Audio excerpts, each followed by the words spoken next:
अजित अनंतराव पवार गांभीर्यपूर्वक दृढकथन करतो की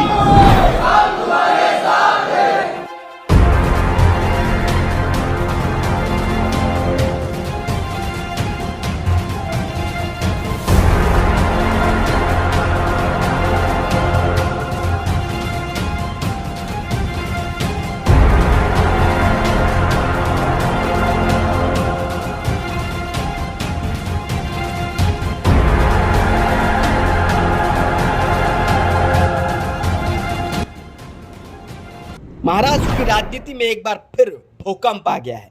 उन लोगों ने अब मंत्री पद की शपथ ले ली है जिनके आसार कम थे, जो विपक्ष की भूमिका निभा रहे थे। नई सरकार बनने के बाद यानी मुख्यमंत्री एकनाथ शिंदे के बनने के बाद लगातार विपक्ष की मुख्य भूमिका निभाने वाले अजीत पवार अब भारतीय जनता पार्टी और शिवसेना की गठबंधन वाली सरकार की गोद में जाकर बैठ गए और एक बार फिर से उप मुख्यमंत्री का उन्होंने पद संभालने का शपथ ले लिया है। उनके साथ 9 मंत्री भी शामिल हो गए हैं। वो 9 मंत्री जो लगातार ईडी के रडार पर थे, जिन पर मुकदमा दर्ज हो चुका था, ईडी लगातार जांच कर रही थी और लगातार ईडी का प्रेशर था।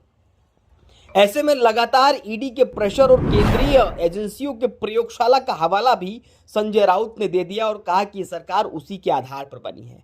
खैर, विपक्ष तो आप आरोप लगाएगा ही, लेकिन सत्ता पक्ष की अगर हम बात करें तो एकनाथ शिंदे मुख्यमंत्री ने इस शपथ विधि के बाद में साफ तौर पे कह दिया कि ट्रिपल इंजन की सरकार अब बखूबी जनता के विकास का काम करेगी। ये तो भविष्य तय करेगा, लेकिन पूरी तरह आत्मविश्वास से लवरेज नजर आए मुख्यमंत्री।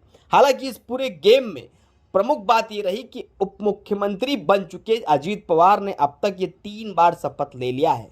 अब ये 3 बार क्यों, जरा समझते हैं। सबसे पहले वो शपथ जब भाजपा और शिवसेना की गठबंधन की सरकार डामाडोल हो रही थी, उस समय सबसे पहले सुबह सुबह पहुंचकर अजीत पवार ने शपथ ग्रहण कर लिया था। लेकिन उसके बाद राष्ट्रवादी कांग्रेस पार्टी के हलचल को देखते हुए उन्होंने वो सब कुछ वापस ले लिया। उसके बाद महाविकास अघाड़ी बनी और उसमें भी उप मुख्यमंत्री पद की शपथ लिया। और एक बार फिर से जब महाविकास अघाड़ी धराशायी हो गई, उसके बाद जब अब शिंदे और देवेंद्र फडणवीस की नेतृत्व वाली सरकार अब काम कर रही है, उस समय अजीत पवार करीबन 30 से 40 विधायकों के साथ अब वापस उप मुख्यमंत्री का पद संभालने की शपथ ले ली।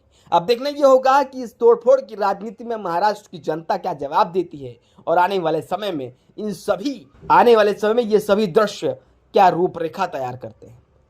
Anti corruption news, Maharashtra.